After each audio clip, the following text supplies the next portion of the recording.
Georg, is everything okay?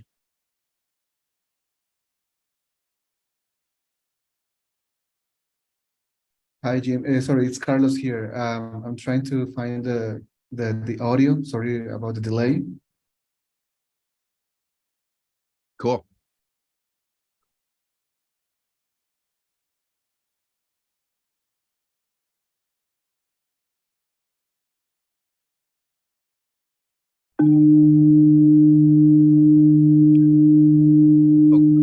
Carlos, Yeah. I have an introduction Oh, first, and then I will let you know when to start the coherent breathing. But okay. are you hooked up to the live streaming partners? Yes, I am. Okay, then Everything I'll is good. begin. We'll edit this later. Hello, everyone. I'm Jim Garrison, and I want to welcome you to this session of Humanity Rising as we begin our 9th day of our 10-day program covering the Conference of Parties that is taking place in Sharm el-Sheikh, Egypt.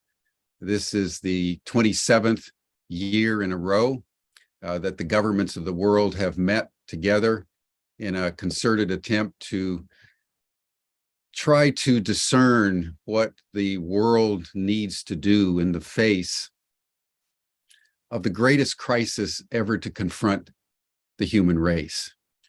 Because of human activity, we've been spewing hundreds of gigatons of CO2 into the atmosphere. We've been destabilizing the climate, and now we quite literally face climate disaster. The extraordinary irony and potential tragedy of our situation is that the governments seem intent on doing what Greta Thunberg calls blah, blah, blah, taking no real action while Rome burns. And what that means is that we, the people of the world, independent of government, but also pressuring governments as we can, need to understand that in the face of the ultimate crisis, meaning the possible extinction of the human species, along with 1 million other species that are similarly endangered, we, the people, need to take the actions required to do what needs to be done. And what this means is that we need to shape-shift ourselves and shape-shift our consciousness in a very, very powerful way, in a time-urgent way, and in a way that has an effect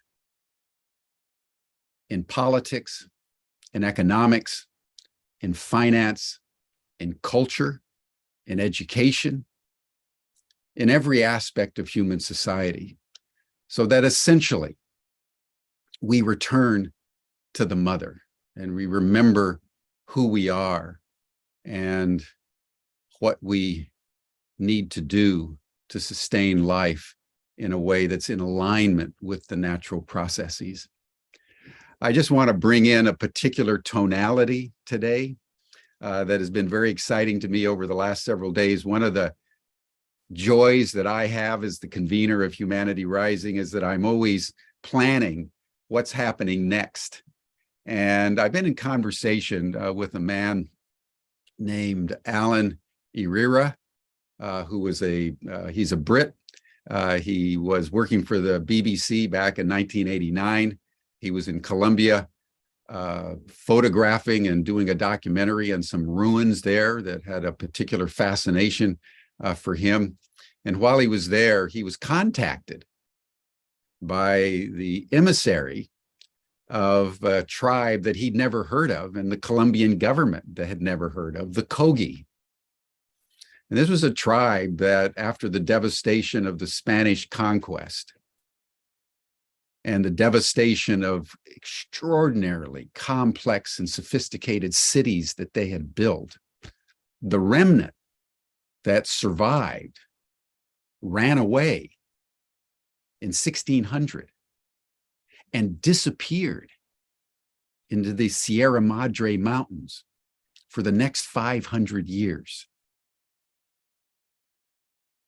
And in 1989, they discerned that the world situation, even though they were completely out of contact, hidden, that the world situation required them to warn who they called their little brothers.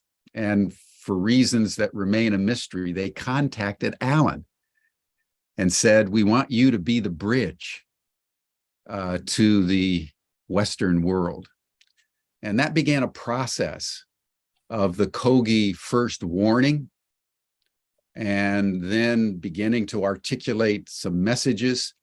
And I want to bring in the Kogi today as we think about how we shape-shift our consciousness in an accelerated way.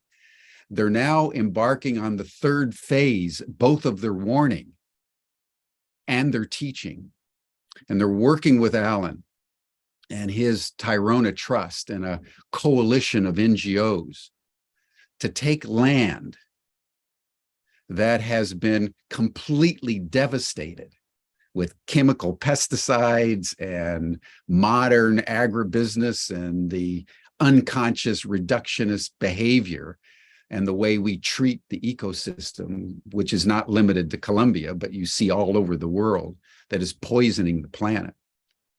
And they're wanting to demonstrate how an indigenous consciousness, not Western scientists, not all of us who in the modern world think that we know, but their consciousness to take the land and resuscitate it with Western scientists watching, not leading, just watching what they do. And the essence of the rejuvenation is to understand that not only does the earth have consciousness and is a living biological organism, but that the earth, as they put it, is a thought. And that different configurations of planetary alignments, think of the Himalayas, think of the Amazon, think of the Grand Canyon, think of the snow-capped steppes of Siberia. These are all, in their view, different thoughts that the Gaia has, the Great Mother has.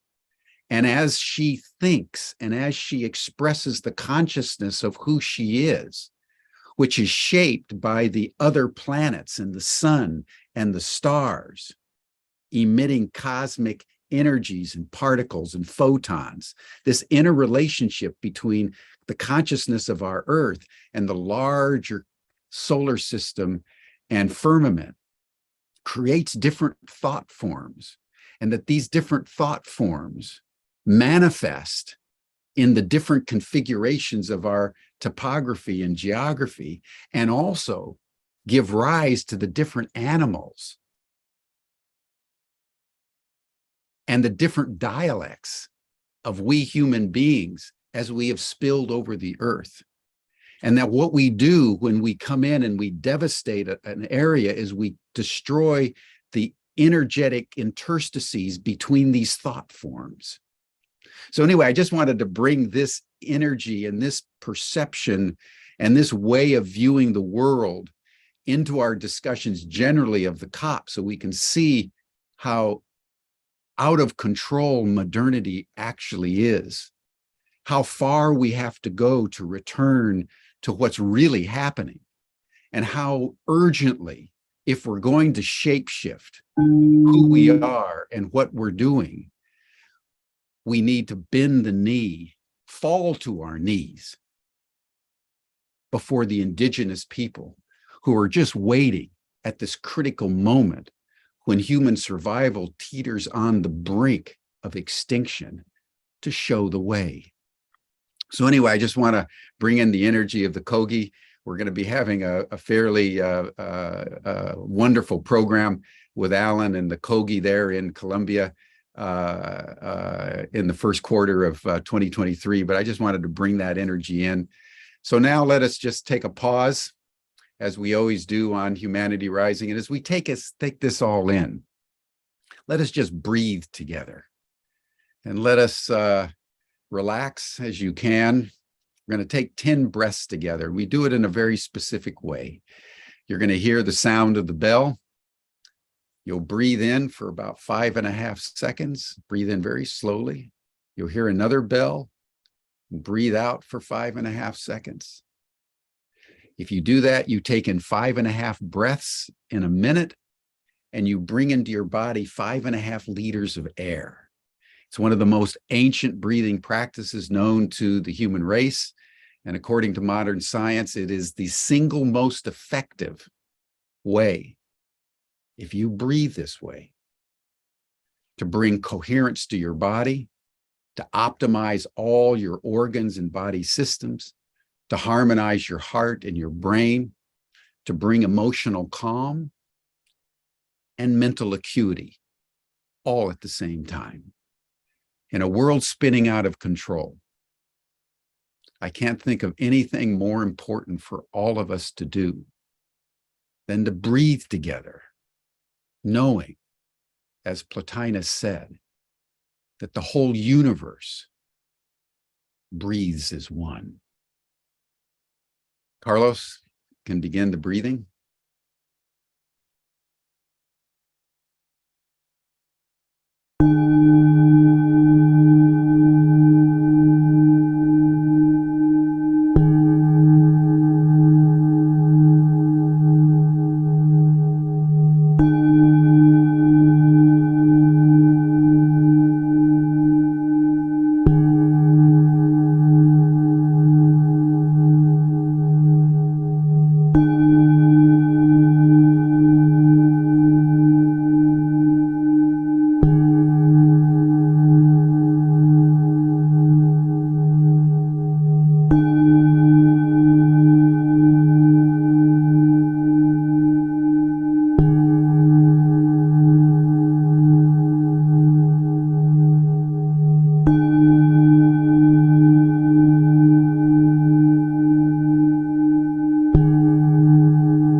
Thank you, everyone.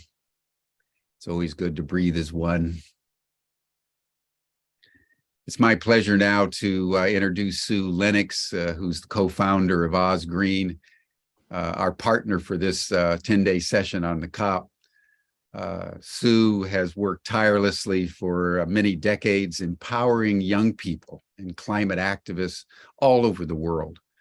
And so each day, as our governments engage in blah, blah, blah in Sharm el-Sheikh, Sue and her colleagues have been just beavering away and bringing to our attention different young people who are passionately and with full hearts working to remediate the various environmental regions in which they find themselves. And today we're going to go to the extraordinary city, holy city along the Ganges in India. So Sue, thank you so much for everything that you're doing. And by the way, everyone, Sue's in Australia, so it's 2 o'clock in the morning for her. That's a measure of her commitment to environmental activism. So Sue, thank you so much and welcome.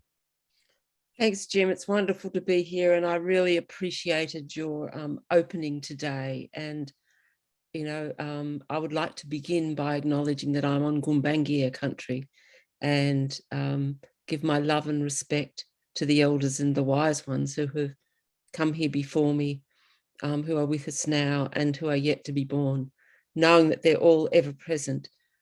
And I acknowledge also that this country was never ceded. It was stolen. So today we are connecting with Varanasi in India, and with our wonderful Youth Leading the World facilitator, Diptesh Pandey, who is over there at present. And I first met Diptesh in 2012. So 10 years ago, when he was a young student, and he has been a volunteer facilitator with us for over 10 years now, and doing an amazing job. And I have had the privilege to have the River Ganges become my second home, Mother Ganga. Colin, my husband, and I were invited to go to Varanasi in 1992 because of the work that we were doing here in Australia around citizen science and empowering young people and communities to step up and create change. And that journey was absolutely life-changing for me. For those that saw the first session, I did a bit of a longer iteration of that journey then. And I have maintained my connection with Benares now for over 30 years, and the support of the Clean Ganges campaign.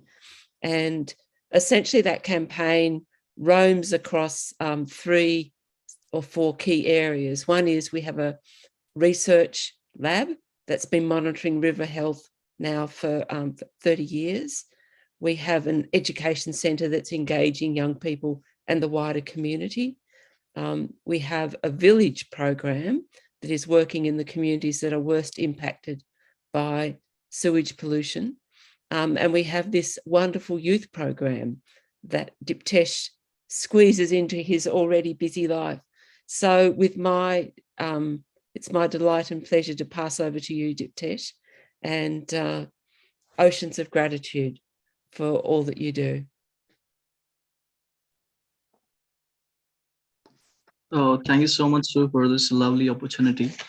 And it's really great that you have you have allowed me to share the journey that I had with you, and and that all that I've learned from Osgreen and being a part of this environmental activism. So it was I think it was back in 2010 that I participated when I was in high school, and I participated there. And I was really because or before that I was not having this passion for environment, and I was a normal student who was leading a normal life in the school, going to school and doing this stuff. But after I attended this Osgreen Youth Leading the World, it was I came across various problems that were because I live in Varanasi, and there's a beautiful river that flows all along the Varanasi banks, and it's called Ganga. This particular river, it's just not a river. It's a river that's we hold sentimental values. We have religious values, and it's we devote our we pray it like Mother Ganges. So it's really important that to know the problems that she's facing, because I came across a professor. He was a professor earlier, and he was a professor. I think he did his engineering from California University, but then he returned to India and he devoted his life to to the betterment of this river. His name was Professor G.D. Agarwal. So I met him there in the Congress, and he told me that that all the students, they were saying that Ganges is like this, and this is happening to Ganges, and this is happening to the Ganges. But when he heard these things were said by the students, he was deeply moved. He said that you guys, you students, you are you were explaining these problems about this river, that it's just a normal river. you should understand that this is not a normal river. It's a river that is like, we call her mother. And it's very important that if something is happening to the mother, the children should be like really, worried. And this is the thing that he had. And it was really great to meet like professor, different like key personalities. And then I met Sue. She was like, there in like Varanasi in 2012.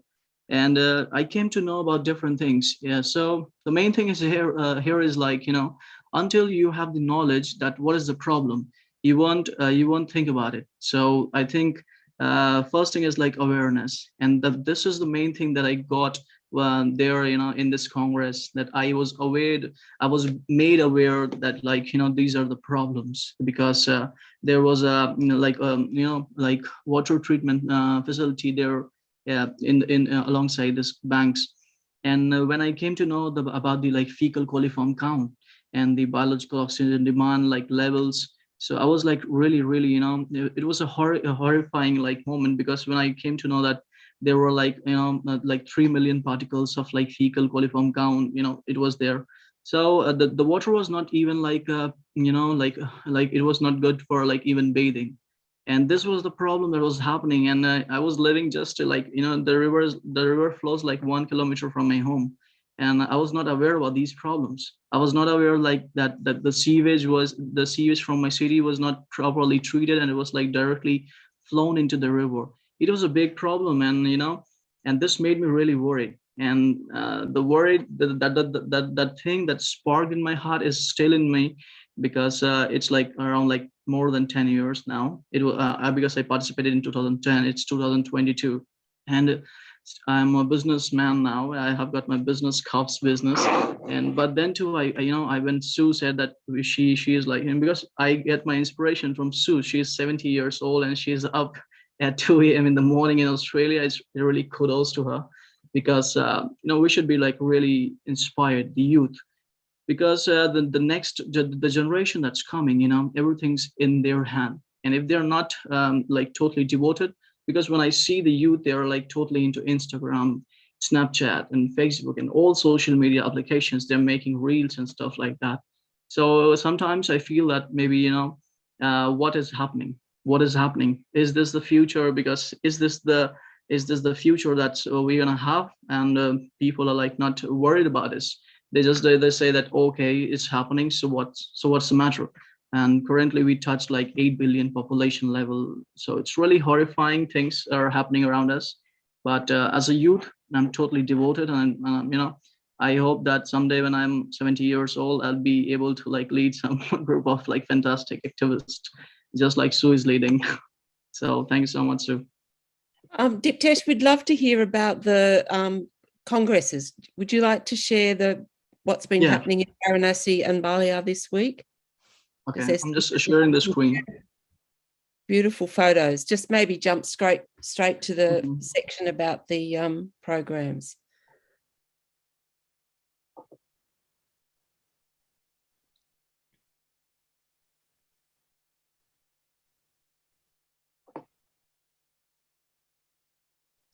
So I would like to just like briefly share about this, so you can see that this river, when it comes it like, it comes like, it originates from Himalayas. And when it comes, it's like so fresh. You can drink it. You can keep it like for days. It's so pure. You can like make, you can cook your food into it.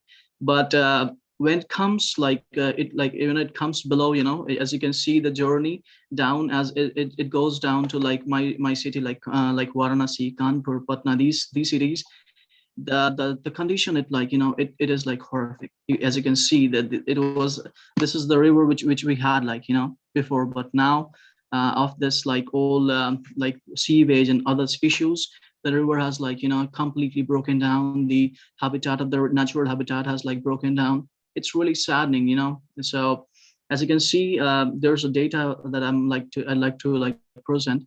2.9 billion liters of like sewage. It directly flows into the river every day, and 80% is the like sewage discharge. So you can see like more than like 400 million people lives are like directly or indirectly dependent on this river. And the situation is really saddening. It's really saddening.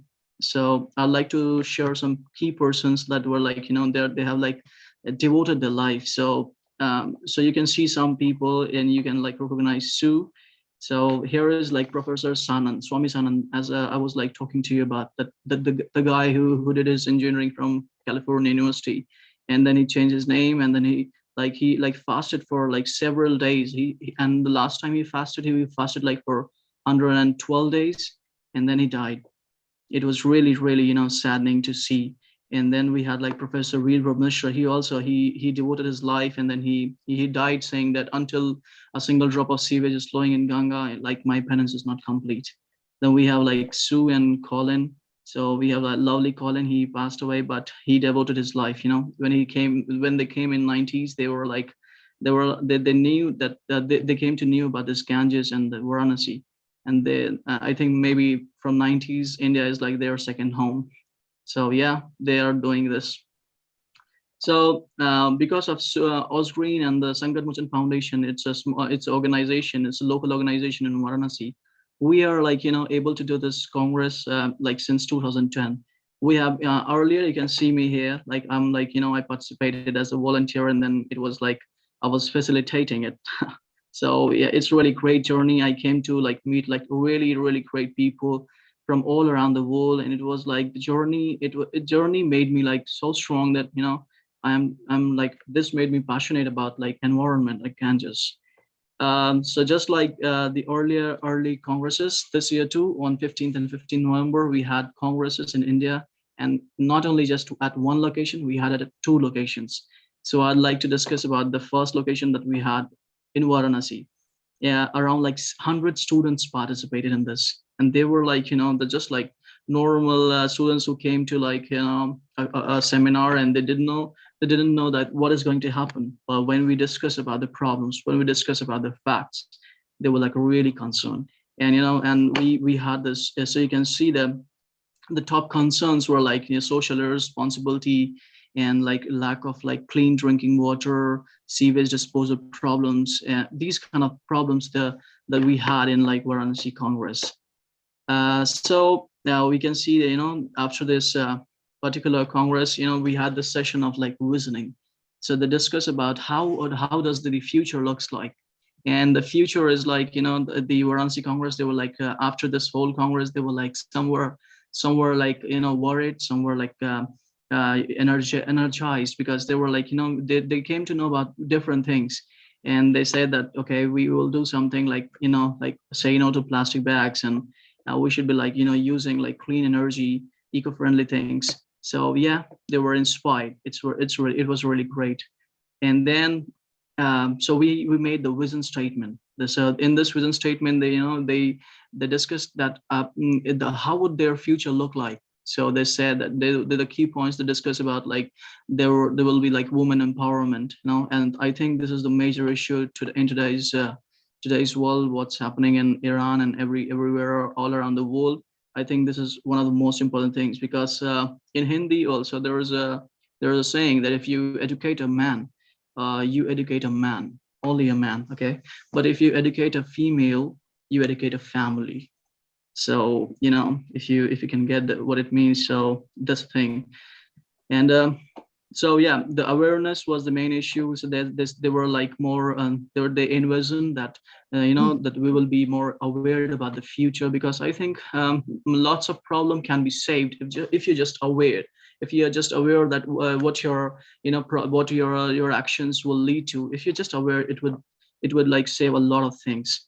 And proper waste disposal and clean water. Just like in Varanasi, we had a different congress in a different city that's like 200 kilometers from Varanasi. It's called Balia. And there too, we had a great group of students. It was like around 75 students participated in this. And as you can see, they were like, the student, like they ranged from grade 6 to grade 10.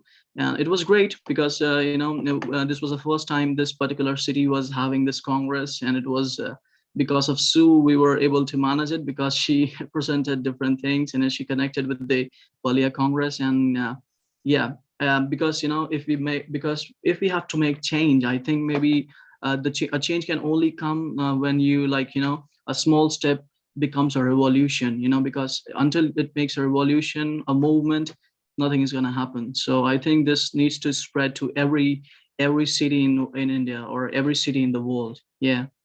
So yeah, so they were like, the future for Balia Congress. They were more keen on discussing gender equality, say no to child labor, say no to plastics, and yeah, save water. So it was great. It was great, and the students were like really engaged into it.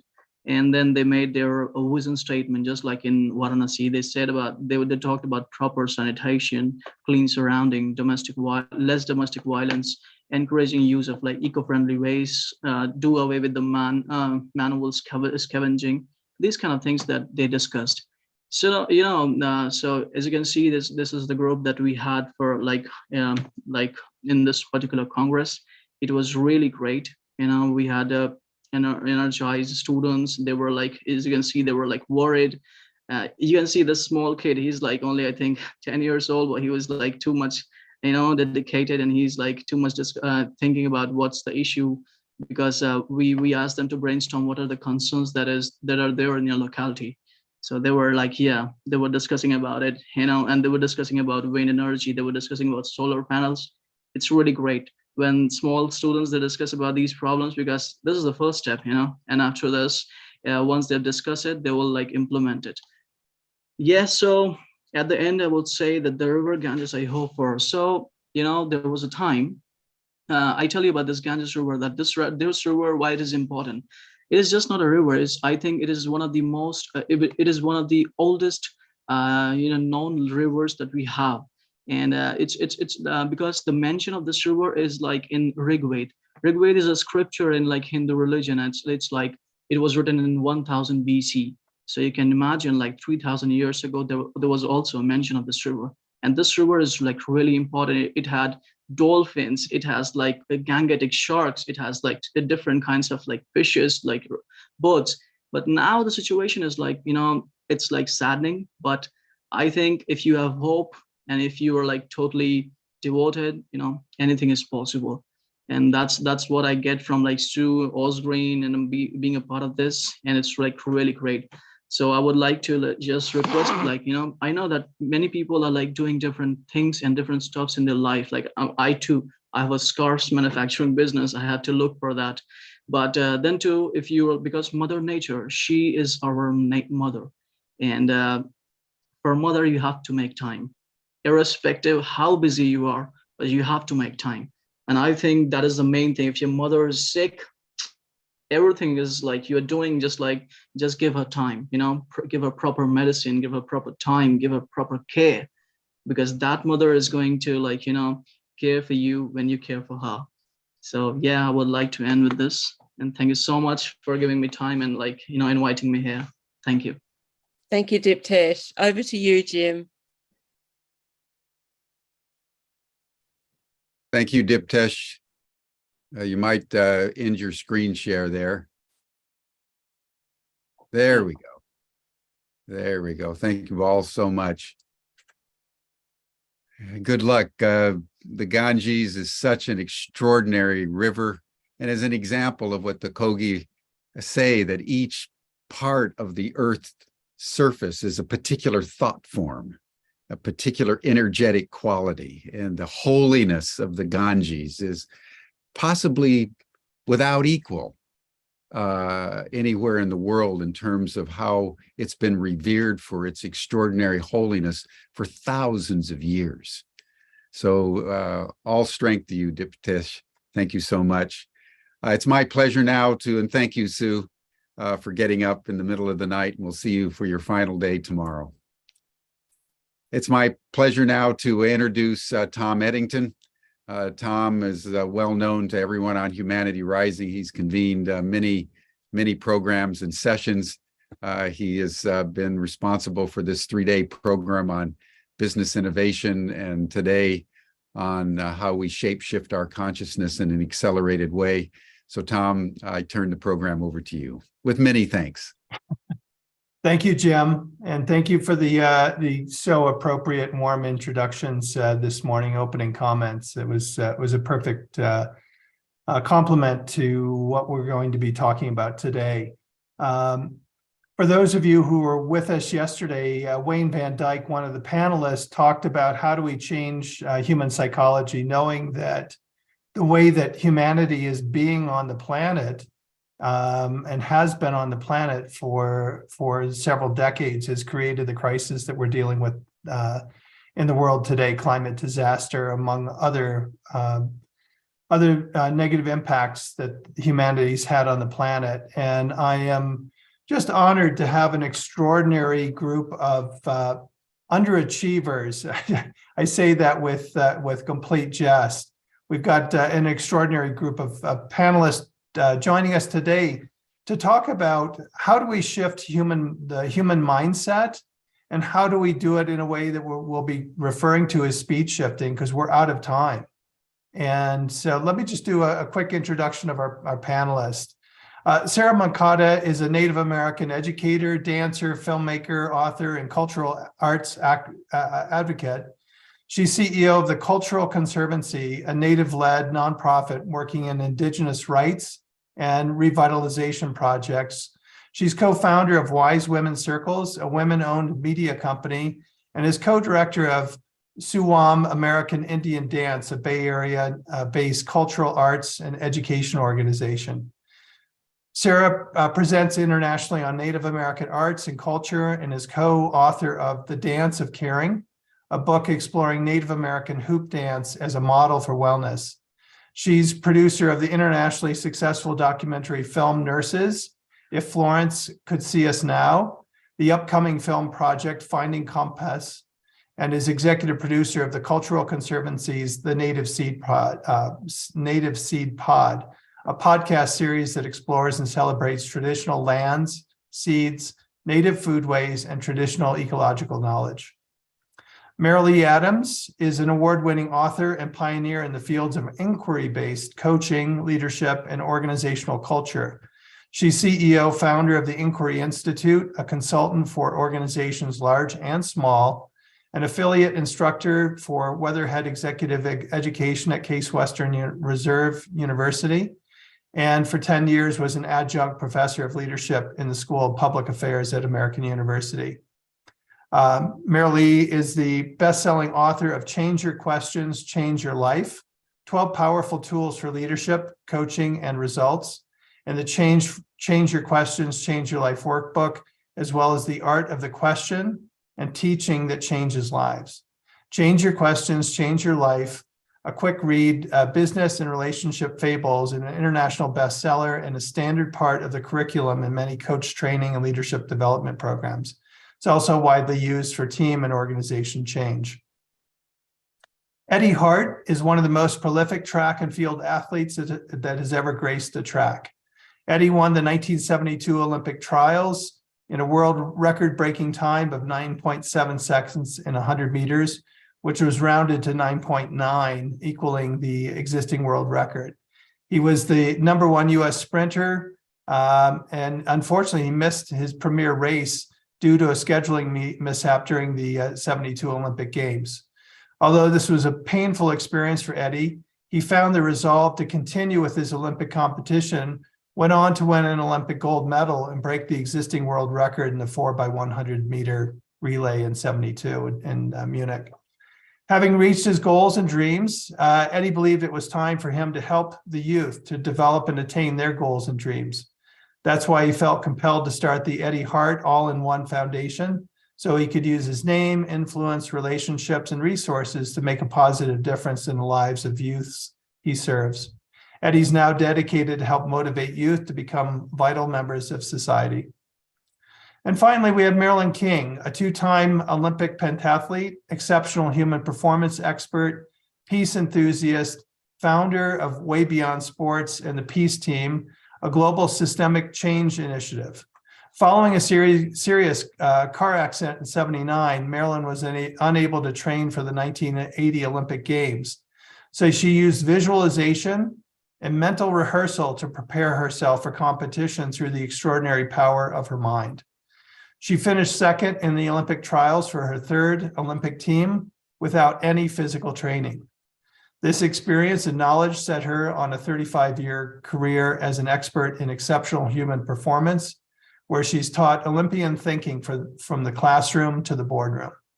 Marilyn has used her experience combined with participation in an international think tank on the role of business in peace building to do her most pioneering work using the prestige of Olympians around the world and her experience to found the Olympic Peace Team and to collaborate with the United Nations to promote peace in the world. Welcome all of you. Just absolutely excited to be in conversation with the four of you today. And Eddie, I'd like you to have us have you take us back to 1972 in Munich and your experience at the Olympic Games and kick us off. All right. Excuse me. Wow, something in my throat. Thank you, Tom, for the introductions and obviously just a real joy being here amongst the people that are here today. Gosh, am I worthy to be in this group? I mean, this is a very, very talented group, needless to say. I mean, I'm just so honored and the work that these people are doing is just really fantastic. I mean, just totally unbelievable. Really enjoyed the introduction and the piece of Sue and Diptesh, what they shared, you know, as an introduction to what we're doing here. And it just also would just like to mention, you know, the very special person that's on this panel with us today. And of course, that's Marilyn King. I mean, she is a very, very dear friend and is just in a major way a part of my life and a part of who I am. And I feel like whenever she's there, I'm good, you know. And so, you know, just as always, Marilyn, thank you. And I love you. My story, I was given the gift of being able to run fast, and I could always run fast. Even when I was just 5 years old, I could beat all the kids running my age, and many of the kids even older than I was. But then I found out about this game, this event that took place, right? The Olympics, and not only the Olympics, but one of the things that happens at the Olympics when you win the 100 meters, you get this mythical title of becoming the world's fastest human. And I just thought, oh my goodness, oh wow. I mean, the world's fastest human, what can be any more exciting or better than that? And so when I was 13 years old, I just said, hey, that's it. That's what I wanted to be. I want to be the world's fastest human. I want to go to Olympics and win that Olympic gold medal. And so what I did, and actually to show the significance of that, I'm going to change hats. And I'm going to put on in so you can better see those rings there, those 5 rings, the Olympics. And so for the next 10 years, I literally dedicated my life to becoming the world's fastest human. That was my absolute focus. That was my absolute one thought for my life. Everything that I did for those 10 years revolved around me attaining that goal that I had set for myself. And I guarantee you, any sacrifice, anything that I needed to do in order to attain that goal, I was very totally and willing to do. I didn't want to let anything stand in my way. And to buttress that, something that my father always said, you know, son, when you go out to whatever it is you do, you know, be the best, you know, just be the best. And I know time is limited, so I'm gonna move on down. 10 years later, here I am standing at the head of the runway in Eugene, Oregon, getting ready to run the finals of the Olympic trials in the 100 meters. Just before that, though, I've had some major issues, but had to push all of that aside. I got to get through this race. The gun goes off. And the next thing I know, when I go into this dream, and when I wake up, this final race, I'm a world record holder. I'm an Olympic trials champion, and more than that, I'm an Olympian. I'm on my way to the Olympics, and so and at that point, I am my premier race, and not only the premier race, but I am the favorite. I am the #1 U.S. sprinter in the 100 meters at the Olympic Games. And so I run my first race and do a wonderful job. I mean, everything just works perfectly. I just think, oh, 3 more races and I'm bringing this gold medal home, right? I mean, that's what it's all about. But as I sit here looking at some literature, because we're back over at the village now, because the coach says we got so much time. And I noticed that the information time schedule that the coach had in the time schedule of the literature I'm reading through are 2 different time schedules. I go to the coach and I say, Coach, I'm sure you have the right schedule, but this doesn't jive with your schedule. And he says, Eddie, I'm sure I'm right, but just to be on the safe side, you go get one of the other 3 sprinters, and I'll get one, and we'll meet. And so right there, we're standing there at the gate waiting to catch the bus over. And while we're waiting, there's ABC has a monitor set up showing 100-meter races. And somebody says, what's that? Replays of the races that have gone on? And somebody says, no, this is live. This is going on right now. And it is right at that instant that I realized, oh man, we're in big trouble. We jump in ABC's studio van. We just as fast as we can, getting over to the stadium. We go down a one-way the wrong way. A German policeman jumps out in front of us, puts up both hands and tells us to stop. The guy driving the bus just goes around and just keeps going. We get to the practice track. We jump out.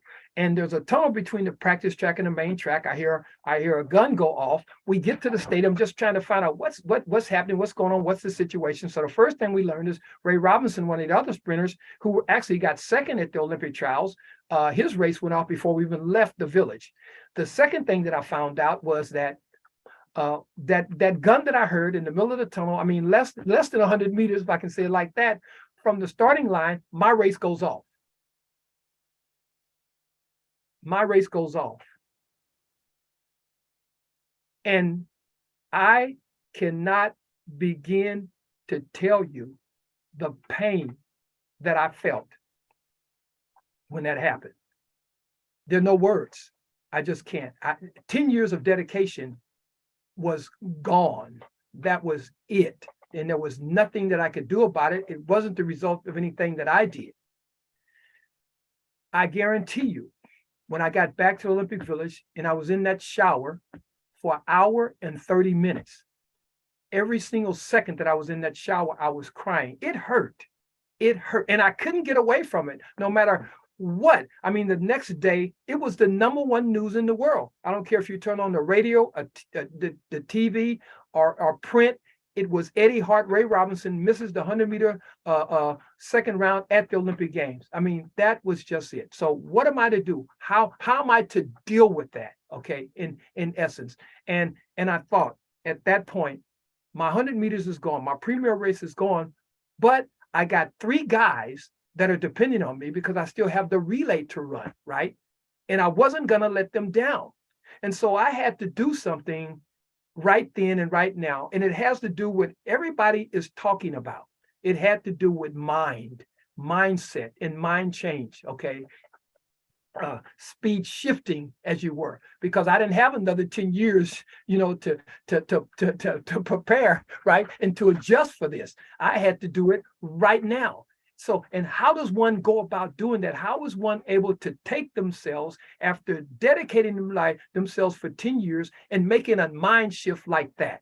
Well, there's a bunch that goes into that. Okay, I mean, a significant. And one of the things that you have to do, okay, is you have to, in order to prepare yourself and to be ready to handle something of this nature, is ask yourself a question. And you have to ask yourself the right question. Okay. And when you do that, you're in a situation to do that. Now, obviously, my environment helped and had a lot to do with that as well. And I'm talking about now Florence and TJ Hart, who are my parents.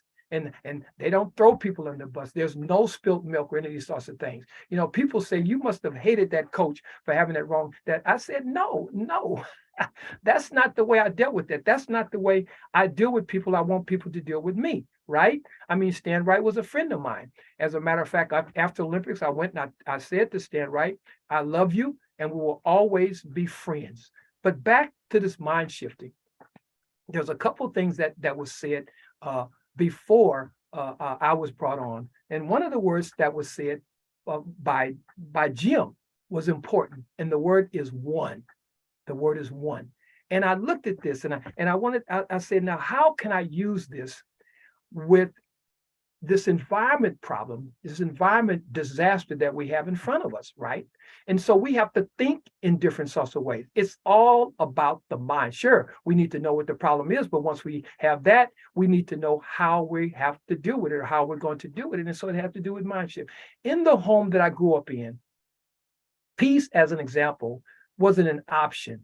It was required. Okay. And it falls under the heading. And under that heading, there are a lot of other things that go with it, as far as empathy, understanding, patience, and these other sorts of things. And you have to have that in order to do what it is, or to do what we call peace, as an example. Because like I said, in my home, there was peace. There was no exception to that. The other thing that I want to focus on, because I know my time is limited here, is that in this process of becoming the best in 1972, winning this 100 meters, I had to do things to my body. Okay. My body was very important to me.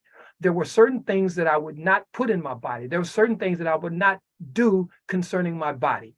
When we as human beings have a love and a respect for our bodies, okay, and the way we go about treating our bodies, and we treat the earth in the same way. We look at the earth the way that we look at our body. We're not going to do those things that are harmful and dangerous to the body. We're on the right track. Okay. We have to realize that we can't just continue to pollute. We can't just continue to go the way that we're going, or the government, as was previously said, the blah, blah, blah type of thing. That's just not going to work. We have the problem. We know what the problem is. It's in front of us, right? This global warming, the breaking down of the ozone layer, all these different sorts of things, by speed shifting our minds, okay, by speed shifting the way that we think, by changing our mindsets, we can impact things in a very positive way to help bring about the types of changes that will help make us, okay, the world and us as people better. And I just want to wrap this up by saying, when I missed my race, okay, when this happened to me, there was a world attitude, right? There was a way that people thought about it, and most of it had to do with, how I should feel towards the coach and how I should feel about things. The world oftentimes has a negative way of looking at things. Well, I did not allow that to penetrate my mind. We can't allow ourselves to penetrate our mind in this way, that we can't do what we must and need to do, whether it has to do with the environment or with peace. And with that, I'll turn it back over to Tom. And again, Tom, thank you for the introduction. Thank you, Eddie. It's great having you in this dialogue today, and thanks for sharing. Marilyn, can you join us and share a bit about your thoughts on speed shifting and mindset? Wow.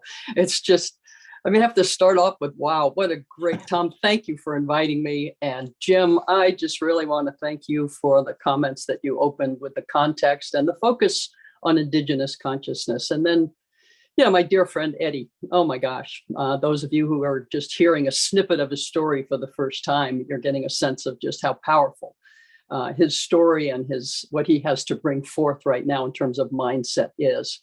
And particularly, I had asked Eddie to wear that Olympic hat, because what I wanted people to partially understand about Eddie is that, when he set his mind to being the world's fastest human, it wasn't something that he did at training in the afternoon. It was a 24/7 hat.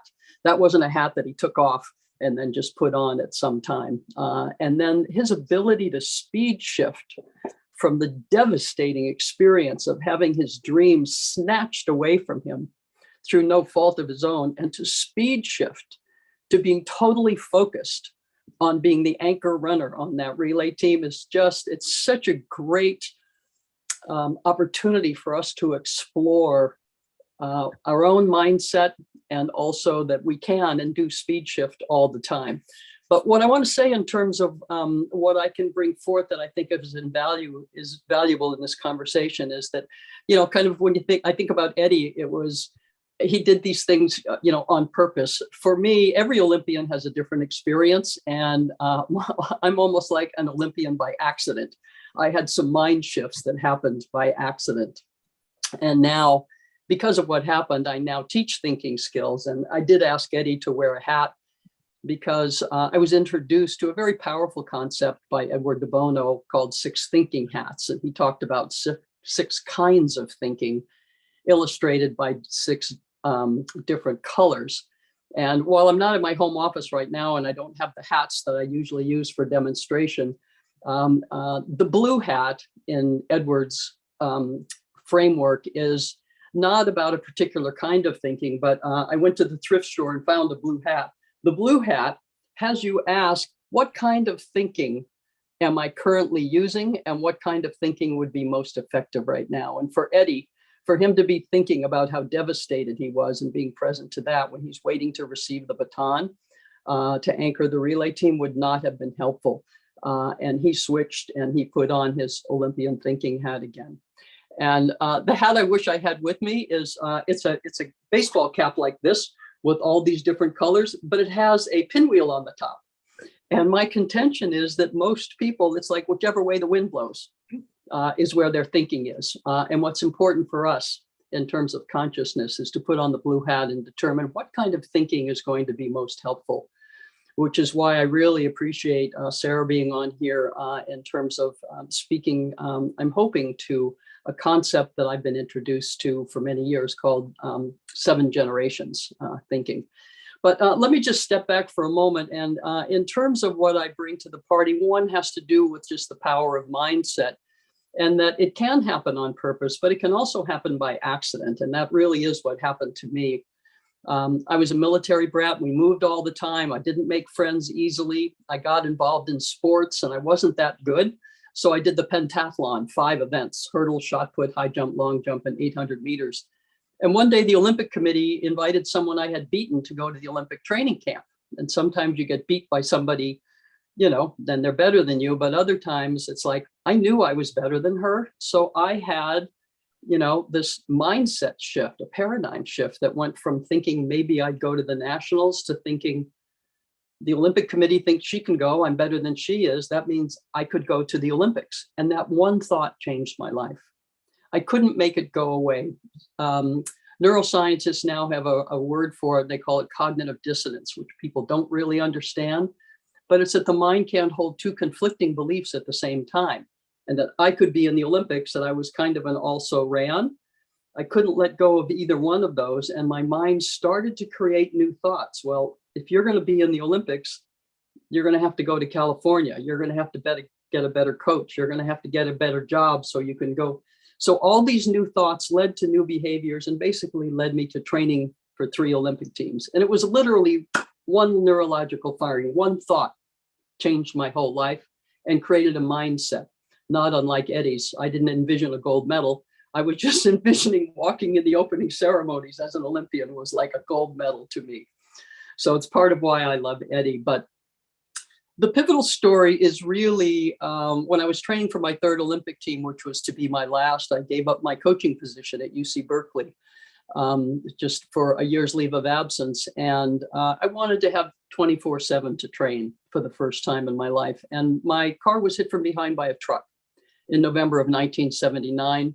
I ended up with a bulging disc in my low back. And I couldn't even turn over and get up and do the 6 to 8 hours a day worth of training that I had done for almost 20 years. I had to grab onto the dresser and I couldn't even hop from foot to foot. But I thought it was like a tweak. So what my mind did by accident at that time, it just kept saying, I'm going to be in the top 3 at the Olympic trials and I'm getting better every day. And so from November of 79 until the Olympic trials in 1980, that's what I woke up with every day. I'll be in the top 3. I'm getting better every day. And all I could do was watch films of the world record holders in all 5 of my events for 3 or 4 hours a day. And when I was sick of them, I would go stand at the track for 3 or 4 hours and envision my training or envision my competition. And fast forwarding, it's time for the Olympic trials. I have never come out of starting blocks, worked at the highest height, couldn't do any physical training whatsoever. And I have them give me what's the equivalent of a Novocaine injection in my back. And I placed 2nd at the Olympic trials for the 1980 Moscow Games, which we boycotted, without physical training in 5 events. And it's absolutely impossible. So I quit my coaching position to explore how do ordinary people like me do extraordinary things. And so I wound up developing over the next 3 years a framework that I call Olympian thinking. So in terms of thinking hats, I've been teaching Olympian thinking for all that time. And one of the things I want to highlight is that during that time of not being able to physically train, my mind would go to younger, faster, talented athletes who were training every day. And it's like, Marilyn, you're an idiot. You're not even that great an athlete. And now you can't even train. What do you think you're doing? And it was like I would take this little, I would just flick this voice off my left shoulder because it seemed to be speaking in my left ear. I would flick it off and I would go right back to the mindset. I'll be in the top 3 at the Olympic trials and I'm getting better every day.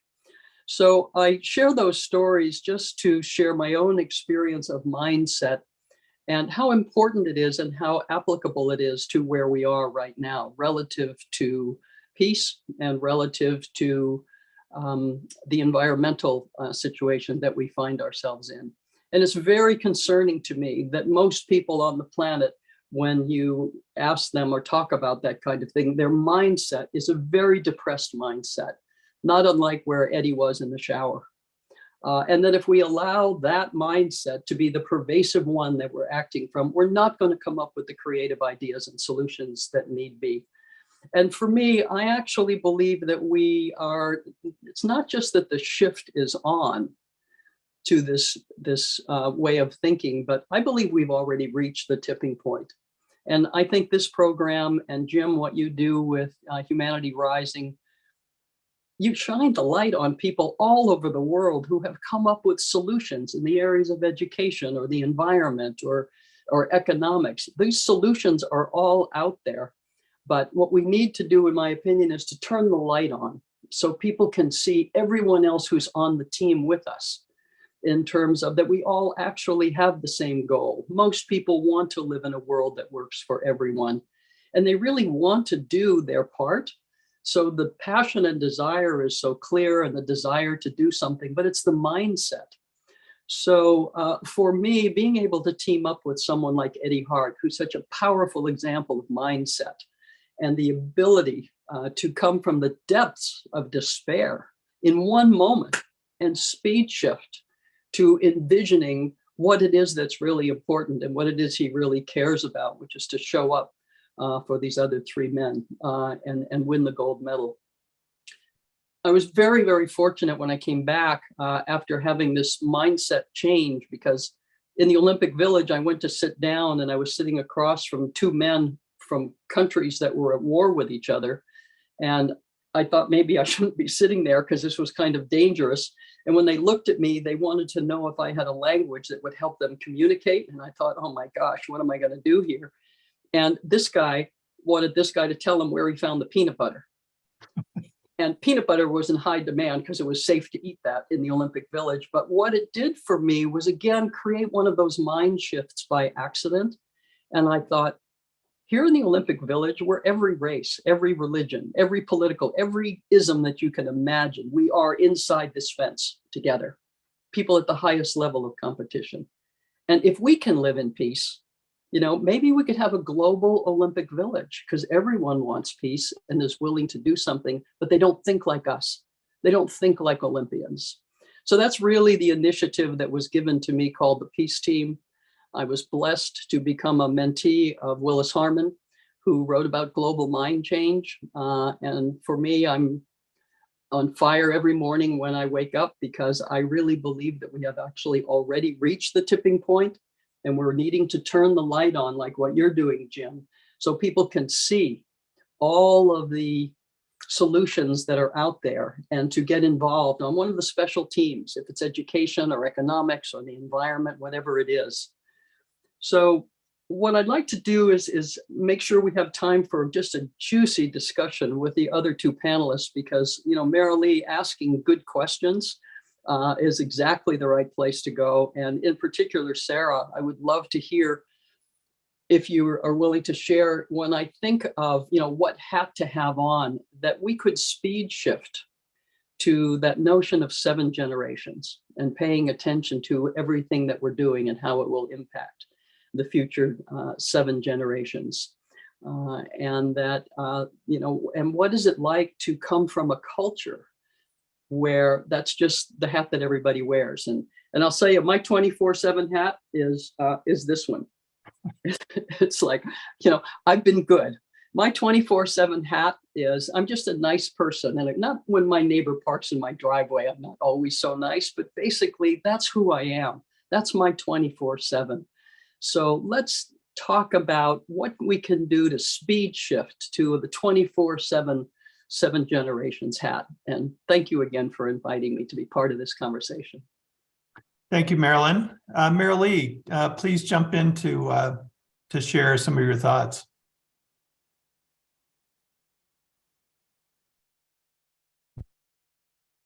First of all, I'm just so blown away by Eddie's story and Marilyn's story, and just the certainty that I'm exactly where I am right now with the exact people I should be with. And I'm going to give some context, which is exactly congruent with what you've been hearing, which is behavior change, which is what we need to drive the what we need to do for our beautiful planet, begins with our minds. It doesn't begin with the behavior. It begins with our minds and how we think. And so for me, this session is incredibly important, because if we know all the behaviors and we aren't doing them, then what we need to do first is think about how we're thinking so that we can engage in the behaviors. And you've just heard two incredibly wonderful examples of that.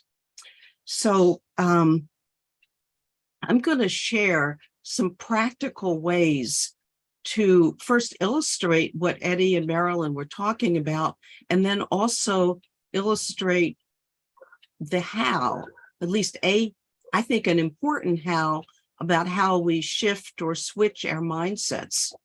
So now we're going to see if my screen sharing works. Let's see, share. Yay, it does. So this is the choice map, and it really summarizes what I'm going to talk about and what I hope that we're all working with.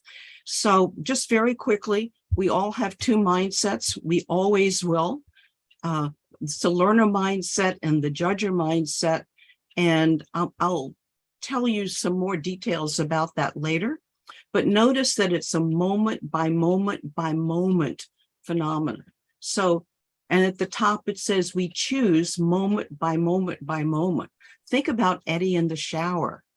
He made a choice that was dramatic and frankly changed the world, and his world and our world in a way. And he didn't mention earlier, but he did in fact win the gold for that relay race, which I think is just remarkable. And I think we all know that that wouldn't have happened if he hadn't shifted or switched his mindset first. So Eddie was operating out of learner mindset. And when he was in the shower, he was a lot of time in judger. And what people were saying to him was, gee, you ought to be really angry at the coach. And he had been trained by his family not to think that way. So a couple things. You see the learner mindset intentionally goes off the page because it's from learner mindset that we can create new futures for ourselves. And if you look down at the bottom of the choice map, you'll see the judger pit, which all of us have visited because we're human and our brains are wired that way. And we've all gotten muddy. But the future from judger is some kind of repetition of the past. And we can't afford that anymore. We need to be creating a tipping point of people operating in learner mindset. And Jim, I had never heard the story you told at the beginning about thought forms, but now I can say, so learner mindset is a thought form, so is judger. And we can choose moment by moment. That's what the switching lane is, and we'll get to that in a minute. Right now, I just want to emphasize that when we are in learner mindset together, we are in a we orientation. And when we're in judger mindset, we're in a me orientation. Clearly, we need to shift as individuals and as a collective to learner because we have to be thinking from we. So I'm gonna show you another slide. And this is about creating new futures. And it's the practical piece that I want to share with you. So, and I'll share a personal story about and illustrate it with this slide. So many years ago, my husband and I went to see Al Gore's film, An Inconvenient Truth. And I had an epiphany after that film. And that was that I had been asking myself the question, and this is when I would go in or out of a room, and I would go to cut off the light, to turn off the light. And I realized that behavior on my part was driven by the question, if I don't turn off the light, how will it affect my electric bill? Which is a good question. It's also a me-oriented question. And after I saw that film, my epiphany was, it just popped into my mind that I should be asking, if I don't turn off the light, how will it affect the grid? Which is a we orientation. So to look at this model, the wavy line represents some kind of ongoing situation. In this case, the situation and the behavior was, I would go out of the room, I would cut off the light before, but driven by the question, how will this affect my electric bill? So typically, and so I'll say, I'm going to lean on Einstein for a minute, and he had said, insanity consists of doing the same thing over and over and expecting different results. And the way I use that is insanity or non-productivity or whatever you want to call it comes when we ask the same questions over and over and expect different answers. Typically, that doesn't happen. If we want to create new futures, we need to be asking and living in different questions. So if you look at the model where that circle is, and it says new question, my new question, if I don't turn off the light, how will that affect the grid? Changed my future, changed my behavior, and really gave me a recognition of how the questions we ask. I usually do this in the context of coaching and leadership and individual change, but it's also collective. Like if collectively, if most people ask questions like, how will my behavior affect the grid? How will my behavior in this moment affect the planet? This beautiful planet that we all share. If we were living in those kinds of questions, our behavior would naturally follow. So I want to say just a few things about mindset, because we have a very rich conversation coming. And just mindset represents the beliefs, assumptions, expectations, and possibilities we hold about ourselves, others, and the world. And our mindsets are not static. We can change from moment to moment. We can change from a me orientation to a we orientation, especially with intention. So on the choice map that I showed you, this is a summary of the learner and judger mindsets. And remember, we all have both mindsets and they're all normal. So when we are in judger mindset at any moment, because it's a moment by moment phenomena, what happens is that we're more closed-minded, critical, judgmental, both to ourselves and others, and inflexible. We're also blame-oriented, and we're closing possibilities. Now, let's shift over to learner, or shift or switch to learner. And when we're in learner, we're more open-minded, curious, flexible, accepting, creative, and connected, and responsibility and solution focused, and that opens possibilities. I want to add to that not only do we think with questions, but we also listen with questions. So when we're listening from judger mindset, we're listening to ourselves, not to others.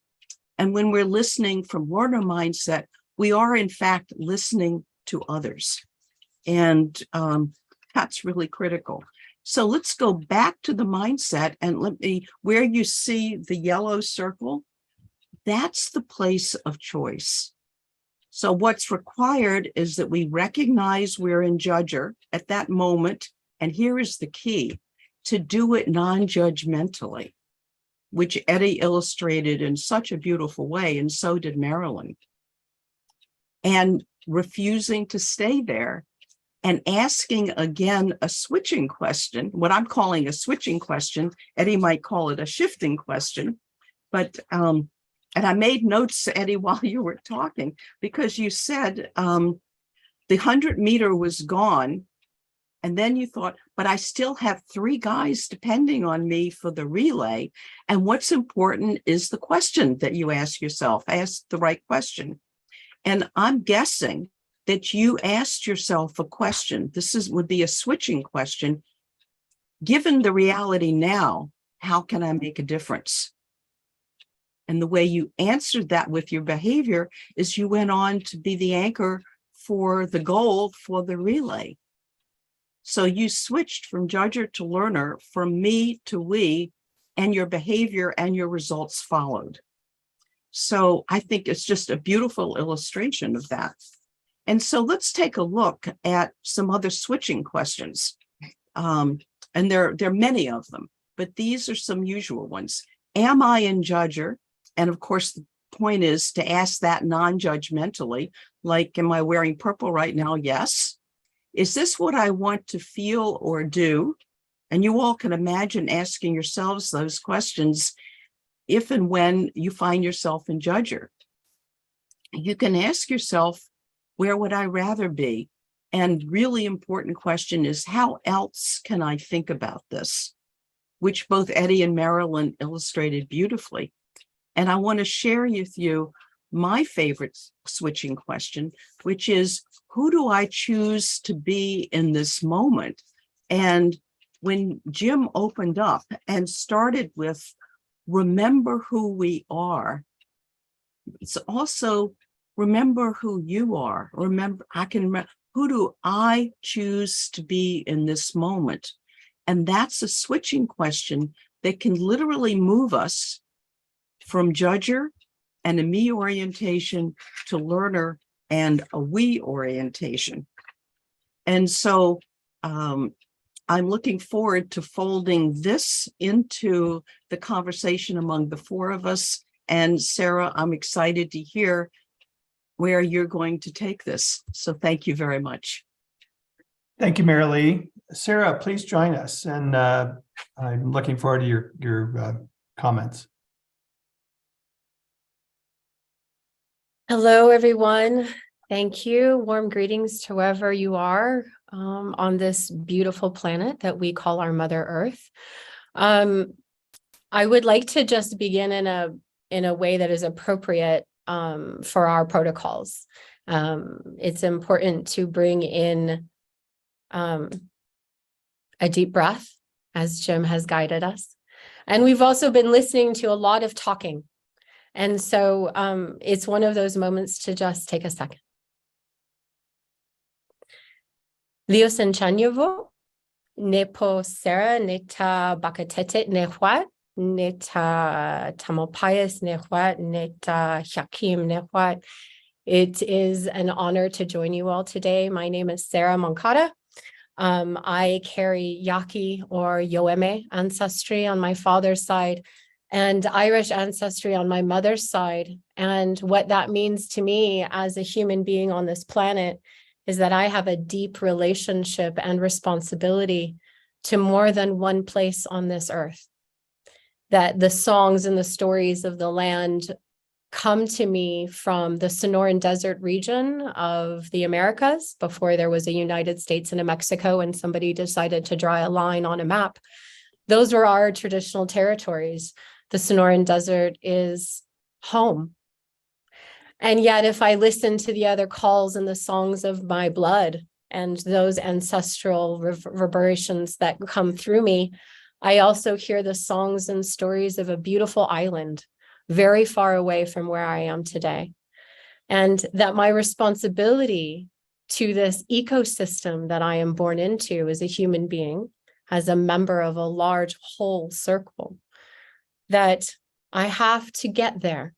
I have to put my feet on those lands too, so that I can hear and feel the rhythm of that relationship. I don't mean to be out of protocol in this great circle, and I'm so sorry, you guys. They've decided to leaf blow just outside my window of where I'm sitting right now. So I apologize if you can hear that. But I would like to actually take a moment to invite all of the panelists to turn their cameras back on. I know that might be a bit out of protocol for what this group is and how things happen here, but forgive me, I'm a rule breaker. And it's important that if we're going to step into these other ways of knowing and being in the world, that we're open to that. And part of stepping into Indigenous framework is stepping into a whole circle where we share our breath, our sight, our feeling, our energy for the day. And we come together in councilship and in dialogue. So it's weird to not have you all here. So thank you for turning on your cameras and joining us here.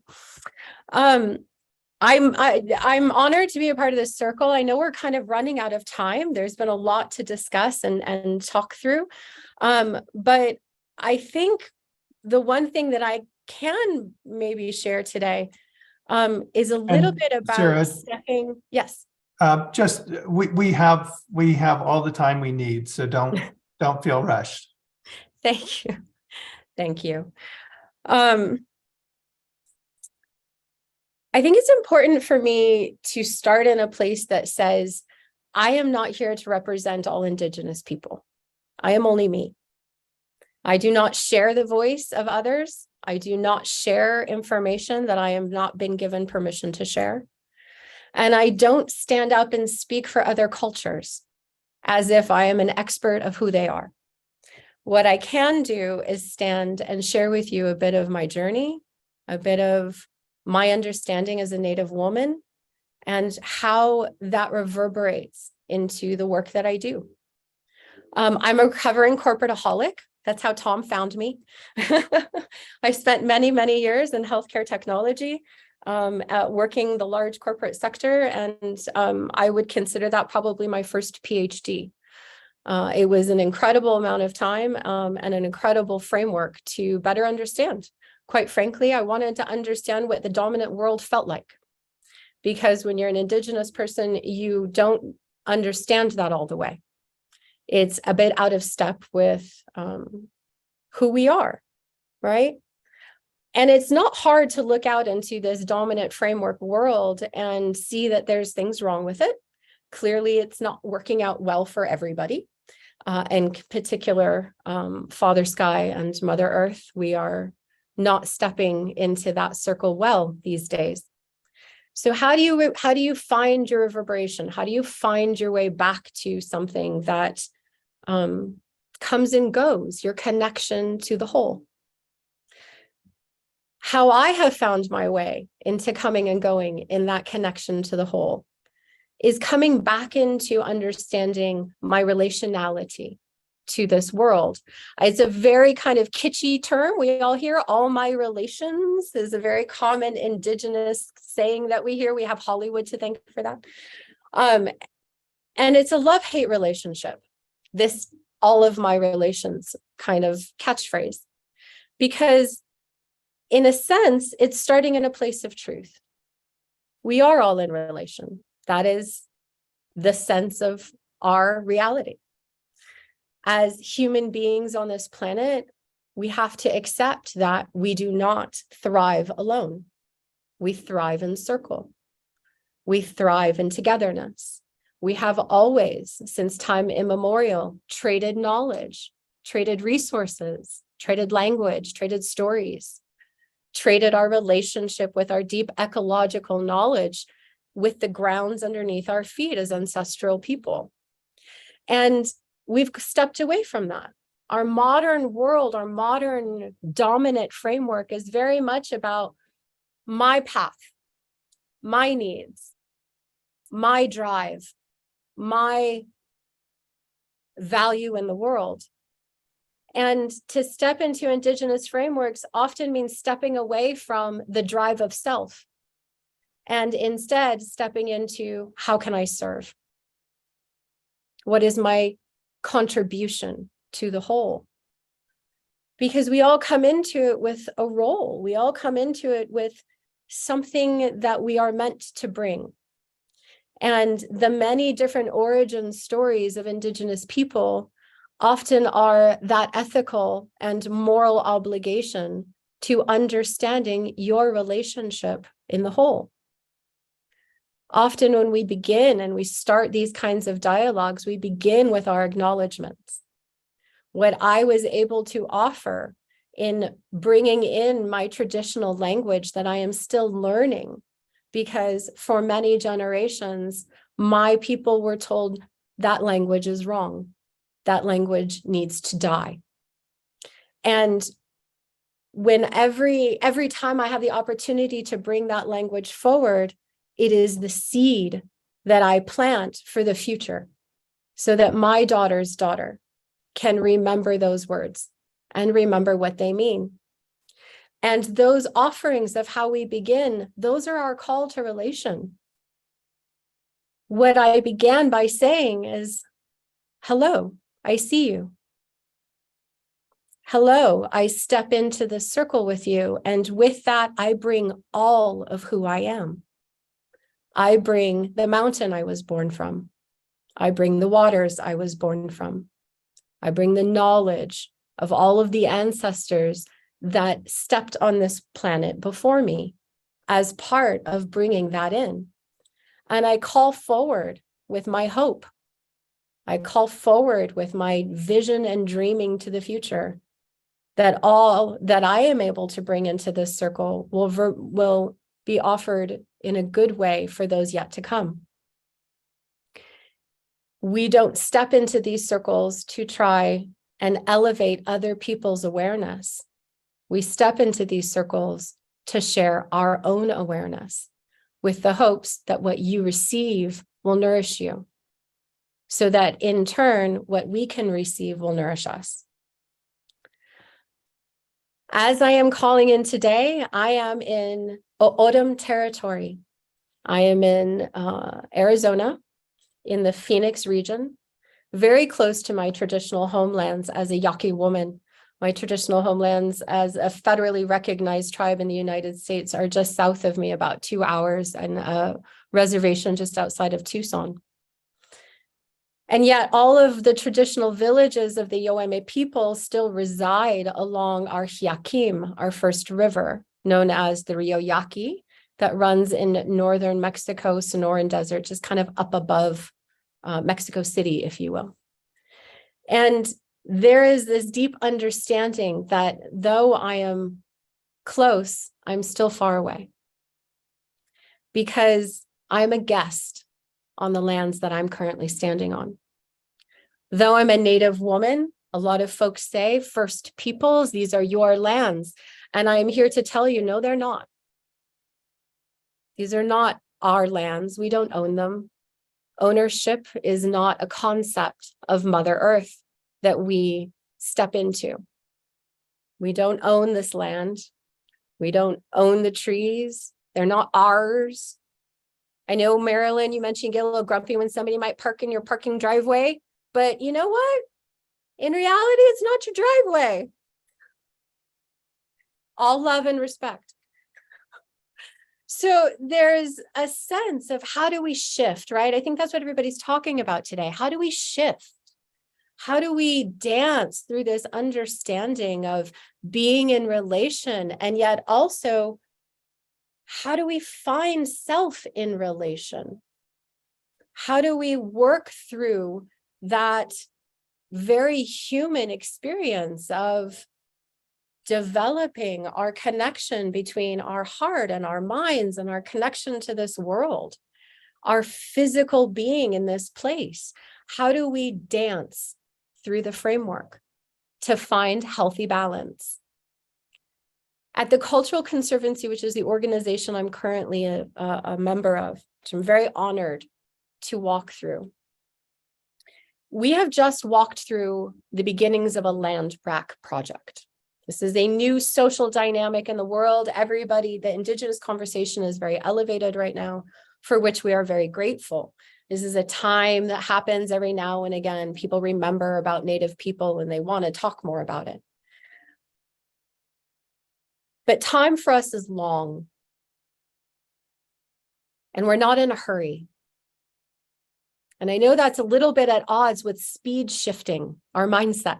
Sorry, Tom, love you.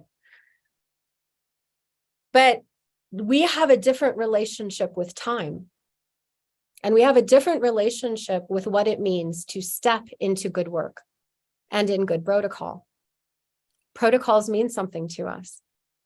Because as you guys are seeing in this new land acknowledgement world that we're stepped into, there's a way of saying, oh, we see Indigenous people, but we remember that land acknowledgements are not for us. We know whose land we're on. Therefore, this other group of society that's trying to remember that protocol. So we do that in partnership and in allyship. And Jim beautifully bringing the Kogi conversation to our circle this morning, I have a slight response to the call to fall on bended knee to Indigenous practices, to bow to what knowledge systems we have to call forward. My request to you is that you do not fall on bended knee, but instead stand strong at our side as an ally. We don't need people bowing to us. It's uncomfortable. We need people walking beside us, not in front of us, not leading our voices. We have good voices. We can say those ourselves. But stand at our side. What does it mean to be a good ally? What does it mean to be a good friend? In a way, this is part of who we step into as well. In leading work and a land back project in the San Francisco Bay Area as an Indigenous woman, it is an incredible responsibility. Because let's face it, the reality of Indigenous people is we don't have access. We don't have access to our lands. We don't have access to our foods. We don't have access to our languages. We don't have access to our capacity to practice in wholeness who we are. So getting land back, the basis of who we are, the mountains I'm born from, the rivers I'm born from, the landscape I'm born from, it is an incredible opportunity and a deep responsibility to hold that for, as Marilyn says, 7 generations or more. These are the gifts that we are given in our current world that we then have to turn into the dreams of future generations. The work that I do now at the Cultural Conservancy with our land project, which we've called Heron Shadow, is not for me. It's not even for my daughter. It's for my daughter's daughter and her daughter. It is important that we elevate those knowledge systems in the power of small communities so that we have models to invite you to. We can say, Tom, Marilyn, Eddie, Murley, Jim, everyone who's joining us today, come see, come step into an Indigenous land project and feel what it feels like to be in a different framework, not one that we want you to take and then go do yourselves, one that we want to invite you into partnership with, standing at our side, shoulder to shoulder, in a good dance forward so that we can address these issues together. We have so much to address here. It is not one knowledge system that is going to fix this. It's many. This is the power of small communities. We saw this in the pandemic, that large generalizations of this will fix everything or that will not weren't really serving anyone. Large generalizations remove from us the reality of now, here, where I stand, who I am today. And if we come back to addressing one at a time, perhaps one seed at a time, one spoken, remembered language word at a time, that those are steps on a stepping stone, on a path towards creating a collective better for everyone. So our call is not to learn from us and take it forward. Our call is to step into circle with us in good protocol, in honor of the land underneath our feet and the sky above our heads, remembering that we're in deep relationship, and that as we return to that deep relationship with our two eyes and our two ears and our only one mouth, so that we watch and listen more than we speak, and come together in a good way to address it moving forward.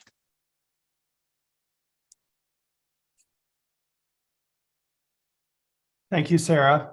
Jim, I'd like to invite you back into the conversation, and I'd like to hear from each of you, your thoughts, your observations about what each of you brought and the gifts you brought to this dialogue today. Well, first, thank you, all of you. What an extraordinary array of intelligences you brought together, Tom. Thank you so much. Let me just begin with Sarah, since you spoke last and everything's fresh. I would just say, I take your point that in the end, we need to walk together and stand together, no doubt about it. But as a North American white male, as a representative in some ways of a colonial mindset and a patriarchal order, in my view, there's a simultaneity that I would offer in, that we need to both bend the knee to the Mother Earth so that we can stand again in a really authentic way. So I say this because one of the programs that we're beginning to formulate for early next year on Humanity Rising is around apology. Apologizing to each other, receiving apologies, apologizing to the earth, and recognizing that the hubris and the arrogance of modernity needs to be radically shape-shifted. So I want to embrace you as a sister, and I also want to apologize. I want to recognize that we've done great damage to not only indigenous people, but we're treating most of humanity the way we're treating the earth, and the way we're treating women, the way we're treating people of color. I think there's a great reckoning that is taking shape. And out of this reckoning, a new consciousness will certainly emerge. And those that have been vanquished, I think, need to leave. That's why I brought in the Kogi for them at this moment. They're moving forward in a very, very energetic way. So I just, what Jung would call the antinomial nature of reality, where both opposites can be equally true in a way that is redemptive as they come together. So I just would indicate that with deep respect for everything that you and all of you are doing.